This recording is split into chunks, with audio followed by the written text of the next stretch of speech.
गरीब माँ आलू पापड़ वाली। एक गांव में परंदाम नाम का एक आदमी रहता था। उसकी पत्नी का नाम था ललिता।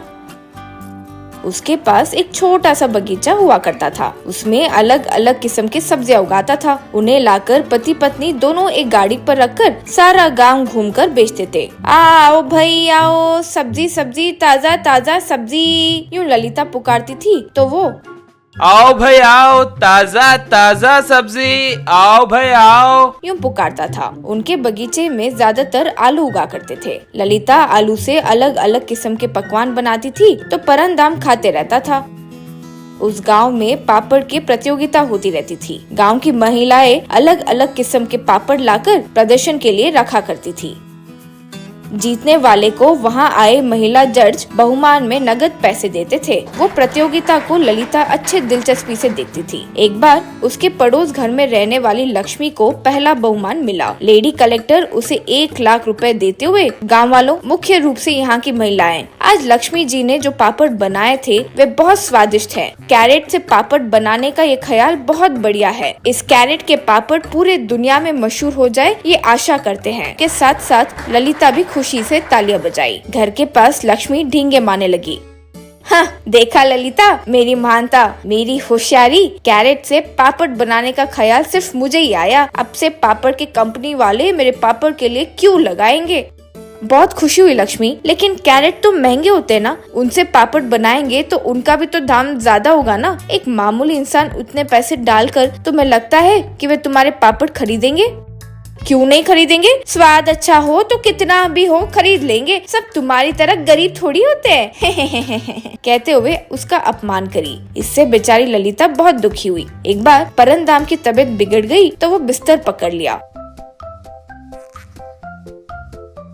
डॉक्टर आकर देखने के बाद, ललिता, इनके पेट में गड़बड़ है, तुरंत ऑपरेशन करना पड़ेगा। कम से कम 1 लाख का खर्चा होगा। तुरंत नहीं करवाए तो बहुत खतरा हो सकता है। यूं कहकर चले गया।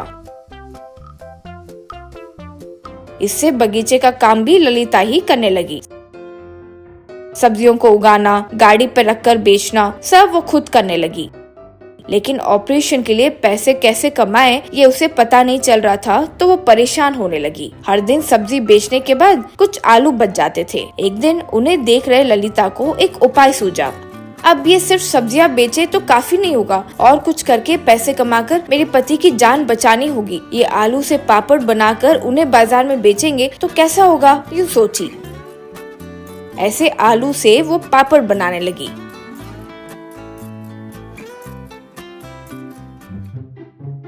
उन्हें लाकर बाजार में बेचने लगी। आओ भाई आओ, आलू पापड़ तेल में डालकर फ्राई करते ही बहुत स्वादिष्ट बनेंगे।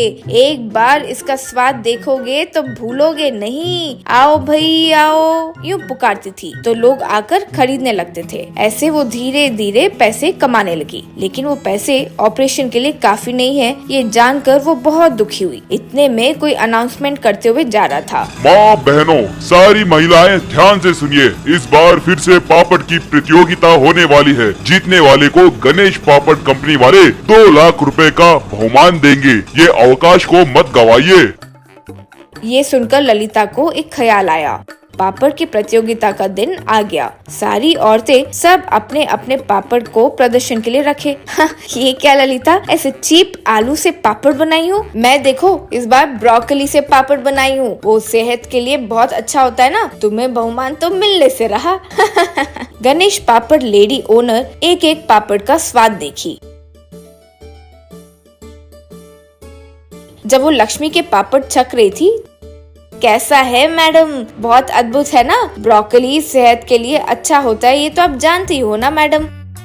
ब्रोकली सेहत के लिए तो अच्छा होता है, लेकिन उसे पकाकर खाना होता है, ऐसे फ्राई करके नहीं। एक एक सब्जी को एक एक तरीके से ही खाना चाहिए, पहले तुम वो समझ लो। तब लक्ष्मी दंग रह गई। फिर वो ललिता के आलू पापड़ खाकर, ललिता, आलू से चिप्स तो वैसे भी बनाते हैं ना, लेकिन पापड़ क्यों बनाई हो? इसका क्या फायदा? आखिर इसमें और उसमें फर्क क्या है? तुम्हारे पापड़ हम भला क्यों खाए? आप जो कह रही हो वो सच है मैडम, लेकिन आलू चिप्स के लिए कट करे आलू तुरंत तलना होता है, वरना आलू बिगड़ जाते हैं। लेकिन उससे पापड़ बनाए तो बहुत दिनों तक टिकते रहते हैं। शाबाश लक्ष्मी, तुम्हारे पापड़ का स्वाद अद्भुत है। तुम्हारी सोच और भी महान है। तुम्हारे पापड़ राइट्स को मैं खरीदूंगी। मेरे बिजनेस में तुम्हें मैं भाग भी दूंगी। वो सुनकर वहाँ आए लोग खुशी से तालियां बजाए। फिर वो 2 लाख ले रही थी तो लक्ष्मी ने सर पकड़ लिया।